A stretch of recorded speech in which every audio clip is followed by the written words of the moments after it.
కాబట్టి ఇప్పటికైనా చంద్రశేఖరరావు గారు మీ వయసుకు గౌరవిస్తాం, మీ అనుభవానికి గౌరవిస్తాం. ప్రతిపక్ష నాయకుడు నీకు హోదా ఉన్నది. శాసనసభ సమావేశాలు ఏర్పాటు చేసినాం. 29 నుంచి చర్చలు రాబోతున్నాయి. 29 నాడు నువ్వు అడిగి ఎన్ని రోజులు సభ జరుపుదామో, నువ్వు అడిగినన్ని రోజులు అసెంబ్లీ నడిపిస్తా. నువ్వు చెప్పిన అన్ని చర్చ పెడదాం, ముఖాముఖి చర్చ చేద్దాం. వెనకంగా మాట్లాడు వెనక కూర్పుడు కాదు. నీళ్ల మీద మాట్లాడతామా, నియామకాల మీద మాట్లాడతామా, నిధుల మీద మాట్లాడతామా, తెలంగాణలో జరిగిన అభివృద్ధి మీద మాట్లాడతామా, రైతు భరోసా మీద మాట్లాడతామా, రైతు రుణమాఫీ మీద మాట్లాడతామా, లేకపోతే ఆడబిడ్డలకు ఇచ్చిన ఉచిత బస్సు మీద మాట్లాడతామా, లేకపోతే నువ్వు ఏం కోరుకుంటావో చెప్పు. షాదీ ముబారక్ మీద మాట్లాడతామా, కళ్యాణ లక్ష్మి మీద మాట్లాడతామా, ఇందిరమ్మ ఇండ్ల మీద మాట్లాడతామా, దేని మీద మాట్లాడతామో చెప్పు. నేను సిద్ధంగా ఉన్నా.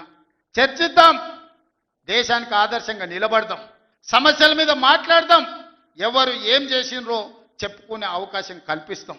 రాండి, మీరు మొహం చాటేసి ఫామ్ హౌస్లో పడుకొని మీరు ఖాళీగా ఉన్నప్పుడు పార్టీ ఆఫీసులు వచ్చి 10 మంది చెంచాలను పెట్టుకొని ఆ 10 మంది చెంచగాళ్ళ ముందల నువ్వు పొంకనాలు కొట్టుడు కాదు.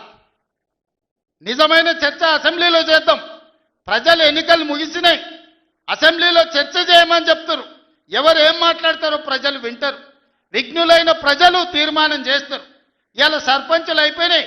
గ్రామ సభ పెట్టి సమస్యలు పరిష్కరించాల్సిన వాళ్ళు మళ్ళా సందు ఇల్లు తిరుగుతుందా అంటే ఏమన్నా అర్థం ఉందా? సర్పంచులారా మీరు చెప్పండి.